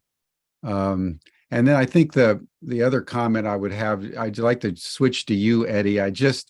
When you told your story, my heart really hurt. I can't imagine what it would have been like to know you're the fastest human being on the planet, and because of a scheduling error, be so close and yet so far away. And I wanted to just ask you, do you get flashbacks? I mean, you must get flashbacks, man. I mean, I know that you shapeshifted and changed your mind in the instant that that was required for you to go on and get the gold the next day. But I got to believe that the memory, that it was like a PTSD moment for you Right. as you've lived your life ever since then. Is that the case, or have you completely moved beyond? Well, one of the ways that I kind of answer that question is that obviously, as I was preparing for that goal, that 10 years and even after, it was a goal. It was a target. Just like Marilyn had mentioned earlier, it wasn't something that it wasn't like eating dinner or sleeping or whatever. Where I ate at this time or slept at this time. It was 24/7. My whole being was wrapped around that idea of being and becoming that. So oftentimes I would have dreams about winning that gold medal. And so I would dream of races that I would have, like I said, prior to it. And every single time that I would dream about it, I would always win. I would always be on the top podium receiving that gold medal. But here's the thing, and you're right, for years, years, and even sometimes today, I still have the dream. I still have that dream of me coming up to the top podium and receiving that gold medal. That just goes to show how much of a part of that goal was for me. And it's difficult. But let me just say this. I'll just because of the type of person that I am, one of the most difficult, if not the most difficult parts of missing that race wasn't even about me. It wasn't about how it impacted me. It was as much how it impacted other people that love me that caused the pain, because I knew how it would impact my father, and I know how it would impact certain people that I loved and loved me. And so in that sense, I'm kind of bringing a sort of pain into their lives, right? As a result of what happened to me, not intentionally, obviously, or that sort of thing. Yeah, but it did. But that was a difficult kind of a hurdle for me.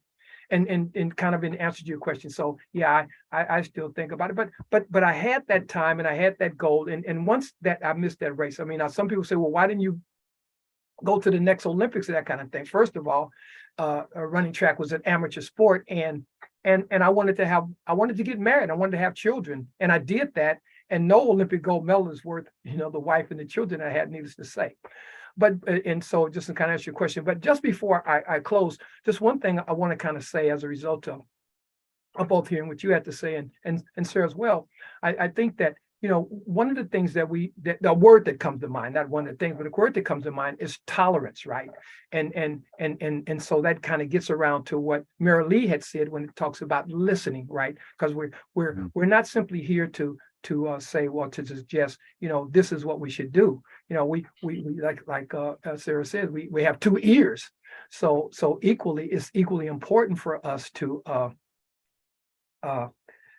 listen to what people have to say here on this panel and in the world, and to use that or make the choices, as Marilee says, as we move forward in the future, and that whole type of thing. Because and all of us are at different points in our lives, regardless of how old or young we are, and we're also in a snapshot.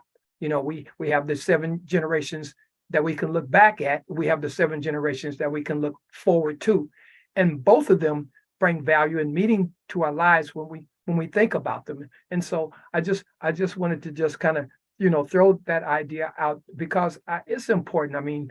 When I think about my people and what they've kind of gone through and where they are now, that brings up a whole bunch of thoughts and ideas and stuff like that. I want to say this.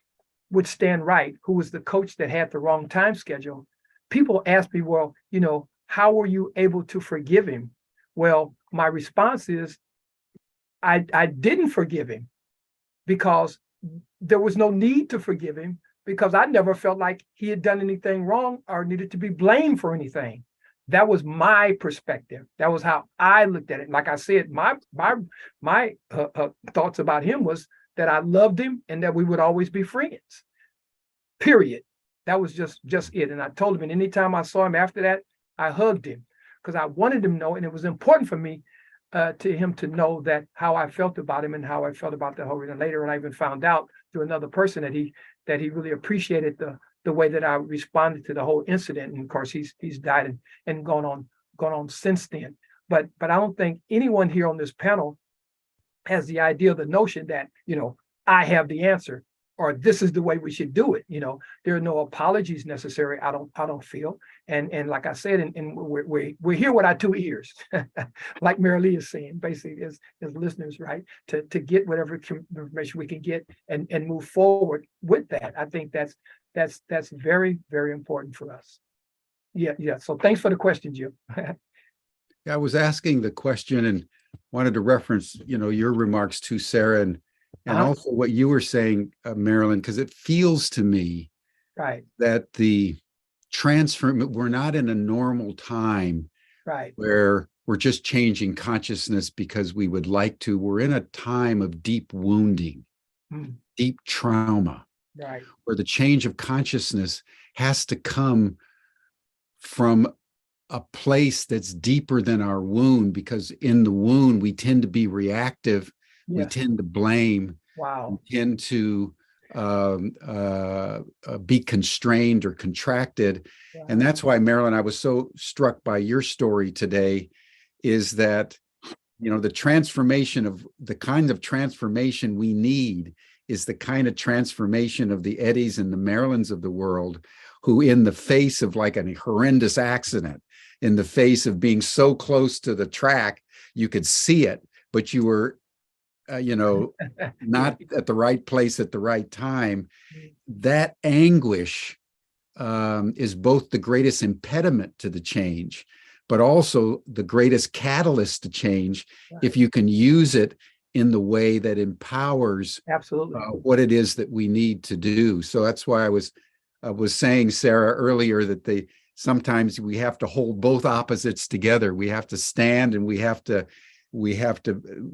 repent. We need to kneel, sort of simultaneously recognizing what we've done and using that shadow content in some way as the very catalyst for the redemption that we seek. Marilyn, does that make sense to you? You're on mute. Yeah. Yes. It's I hardly know where to go. Just the beauty of being on this panel and so forth. And the only thing I could say is, I've just lived such a privileged life. Once, I come from goodness, kind of like Eddie in terms of who my parents are and what they instilled in me. So the place that I come from. And then to be in the Olympic Village with all of the isms that we are, and to look around and feel like, we can do this. If these people with all these isms and can live in peace together, how could this be? And I just saw that every place I looked, I had no idea where you came from or what sport you did, or if you were a gold medalist or just made the team like me. I had respect. And so for me, just that notion of, for some reason, every place I've ever lived, I wanted to know, who lived there before me, particularly people throughout time, and who lived here and how did they live? And what can I bring forth with respect from there, and then respecting into future generations. So I had one of those accidental, speed shift that we can do this. We can do this. If people were to, envision themselves as an Olympian, and they had respect for themselves, respect for one another, respect for Mother Earth, those who came before and those who will come after. So I wake up every day on fire. I'm just on fire. I feel like I have friends who, when we get off the phone, we just go, we got this. We got this. People are basically good. They want to live together in harmony and balance. And they're just looking for what to do. And mindset is a key player in that. So I just really thank all of you for what you bring to the conversation that we're having. Just thank you. Marilee, Sarah, what's your comment? Well, Jim, you catalyzed something for me, a new thought when you talked about woundedness. And we usually think about woundedness as an individual phenomenon. And I realized when you said what you said, that it could also be a path someplace. If I think in terms of my woundedness, I can also think in terms of other people's woundedness, because everybody has wounds and our planet has wounds. So if we can move from individual wound to my intimacy with you and my connection with others and to this beautiful planet, and as Sarah said, the mountains I come from, the rivers I come from, then we can step into the connectedness that already exists, that we can then elevate in consciousness. So thank you for saying what you said. Sarah. You know, it's I think what's reflecting for me is that we have created in our current kind of academic rigor and thought modelship false divisions where they don't need to be, right? We kind of go, oh, this is the scientific conversation, science is here. This is the religious and spiritual conversation, that's here. This is the dance and arts conversation, that's over here. This is business over there. And everything kind of has its place so that you can take your deep dive into it, right? And I think what, in a way, Jim, you're in that space a little bit too. You're talking about this duality of being, right? I can be both kind of apologetic and humble and reverent at the same time that I'm trying to learn and engage and stand as a good ally. But really, to what I want to say is that it's more than two, even. It's more than 7. It's more than 50. Absolutely. We are what I think the call of looking at other ways of knowing and being in the world is about stepping out of what we are using as our current models and stepping into other systems that say, you know, we're system thinkers. We are, in our world, we kind of talk about it, you know, grandmother spider, we're the children of grandmother spider, we're web thinkers. We do not separate our sciences from our songs.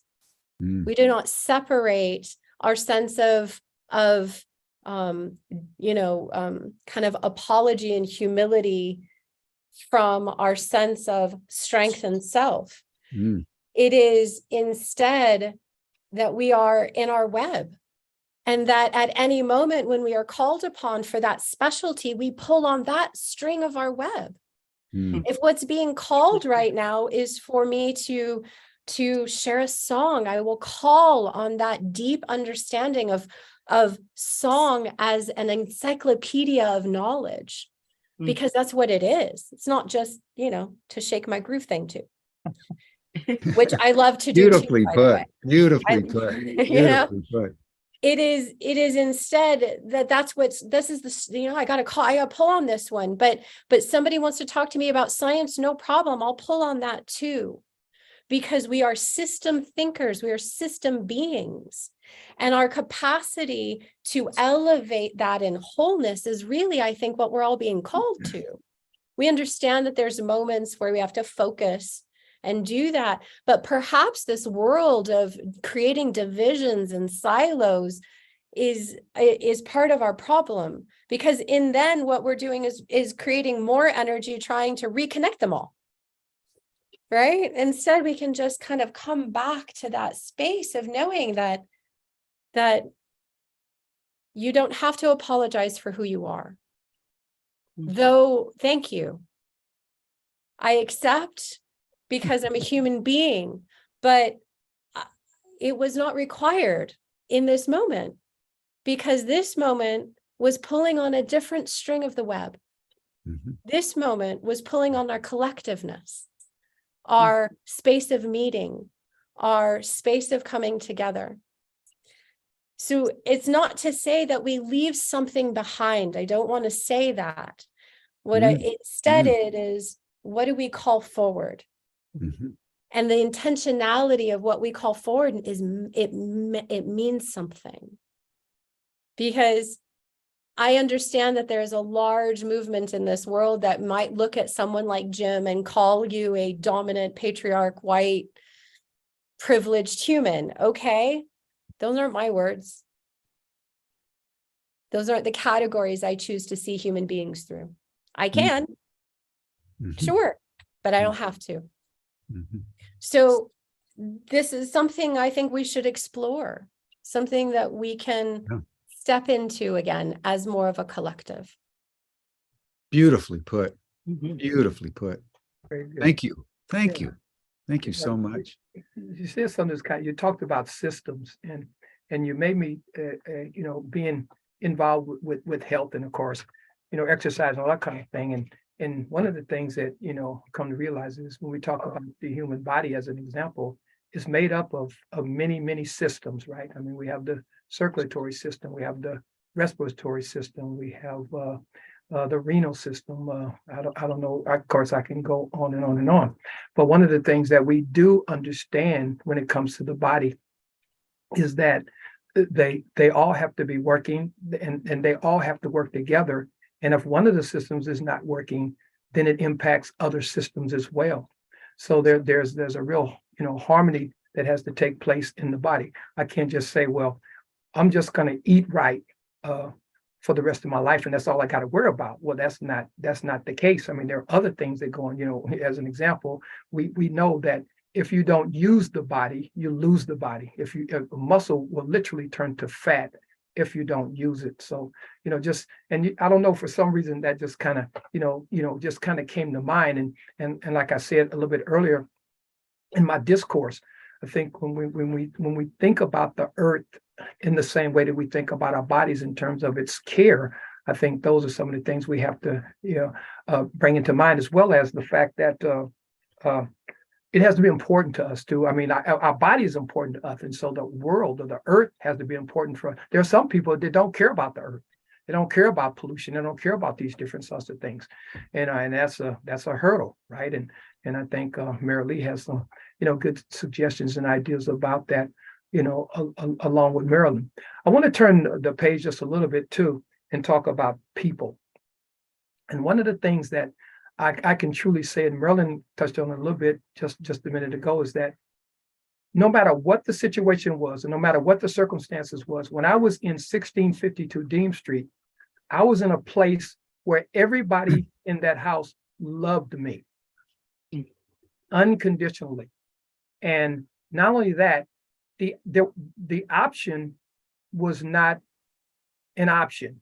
Okay, in other words, to loving each other. I mean, that's the way we were brought up, and that's what we were taught as far as individuals go. My sister loved me. I love my sister. I love my brothers. They love me, and my parents. All of us loved each other dearly. And I've been thinking about this as a result of interacting with Marilyn. And I was just thinking how, and it's here, because that's a family, right? That house, that there's a parent, and there's a husband and a wife, and there's siblings and things like that. And I was just thinking about that, and how, biologically we're a family, but universally, if I can use that word, and that might not even be the right word, if I can universally think of every human being on earth as my family, and think about them the same way that I think about my brother or my sister or whatever, then this idea of peace that we're pushing and shoving on, Marilyn, it's automatic, because that's another thing. There was no exception to peace in my home. It was peaceful, period. There was no exception to that in that family. And I see somehow how if we interacted with each other all over the world, regardless of I'm sorry, would I do something wrong? No. Sarah I'm has to so leave. sorry. Sarah's saying I have goodbye. to give another talk right now. I I'm gonna shut see. down this Zoom and open another one. And Thank you. I didn't want to interrupt. I'm Oh so no, sorry. no, wow, not at all. I truly Thank you all very much. Yeah. Thank you, Sarah. Thank you so much. Yeah. Wow. Beautiful words today. Absolutely. Yeah. So just to kind of, finish my thought, I because family means so much, and it's so powerful and so valuable to me, and there's nothing that I would do to harm my family, right? I couldn't do it. I couldn't bring myself to do that, and somehow we can kind of wrap ourselves around that idea on a world stage, universally. I think as far as the idea of the peace initiative or world peace, I mean, it goes a long way to help him bring in that to a reality. And then just in closing, I see each individual on this panel as a school of thought, right? It's the way we think. And maybe I can say that again, the way we think, okay?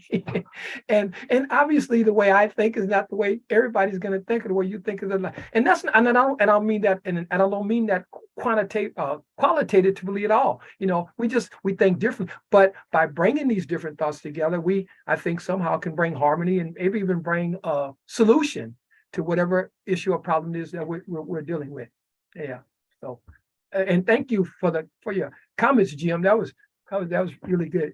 I like being pat on the back. That's a good thing. Yeah. That's a Yeah. for Well, sure. good. Thank you, Eddie. We should probably wrap it up. Okay. Maybe a final word from you, Marilee, then Marilyn, then Tom. But it's been a very rich conversation. So, Marilee, Absolutely. what would be a final word from you? The word trust just popped into my head. Wow. And I hear that, Eddie, in the way you were describing your family. Yes. Yeah. Oh, absolutely. And I hear that, Marilyn, and the way you trusted your own body and your own intention. Mhm. And I think that, I'm surprised that that's a word that popped in. And also that the right ideas and paths, that some light will shine on them. And I think what we're doing, what COP27 is doing, what Humanity Rising is doing, is all based in that premise of trust and love and connectivity and effective action. Very good. Beautiful. Thank you, Marilee. Thank you. Marilyn. I would just leave you with what I walked away from from the Olympic Village, and how is it that we could all live in peace amidst all of our differences, and the notion that everyone I saw I had respect for, but the other part was curiosity. No matter who you sat next to, you want to know, who are you? Where do you come from? What's your story? And so I challenge participants in a lot of my programs to a 10-day challenge, and imagine that you're an Olympian, you've achieved at the highest level, and everyone that you see is an Olympian, and treat them with respect and curiosity, and just look at how your life and how our world changes. Thank you. Thank you, Marilyn. Tom, final word. I just, for me, I am just so grateful to have Eddie and Marilyn and Marilee and Jim and Sarah in my life. Just grateful for each of you and who you are and what you're up to in the world. And thank you for letting me be part of your life. Well, I am honored that you're part of my life, Tom. Tom and a couple other people and I are really thinking through the future of Humanity Rising, and as we evolve into Humanity Rising Network, and Tom is an integral part of that. So I just want to honor you for a moment, Tom, and everything that you've done. And also Marilee and Marilyn and Eddie and Sarah, who had to go. What's coming up for me is, Eddie, we hit 8 billion people in our family this week. Oh, wow. That's a lot of dinners. Yeah. And Marilyn, that's a lot of Olympians that we need to honor. And I think what Sarah brought in at the end was so poetic and so beautiful. It's all a web, and that it's Indra's net. All things are fractals of each other, and we have different aspects of the overall totality that we feel, and bringing them together, honoring all of them as fellow Olympians in one big family, I think is the bottom line. That's the diversity and unity, and that's the compassion and the trust, as you put, Marilee. I think in the end, it's about trusting life, that it's all going to be okay if all of us do our bit and strive as best we can with what we've been given to offer it out to a world in need, and the faith and the trust that life itself is stronger than any of us probably can possibly imagine. Mhm. And we're part of it. So I just want to honor all of your contributions today and look forward to being in touch with each of you. And that brings us to a close, everyone. I know this has been an unusually long program, but every minute's been worth it. And Right. those of you who can join, please do. We have an after session chat group that meets. You can see the link in the chat box, and we'll see everybody tomorrow for the final wrap up of our COP program on Humanity Rising. Thanks so much. Bye for now. Thank you. Thank you, Tom. All right. Marilyn, Marilee, Eddie, thank you. Brilliant.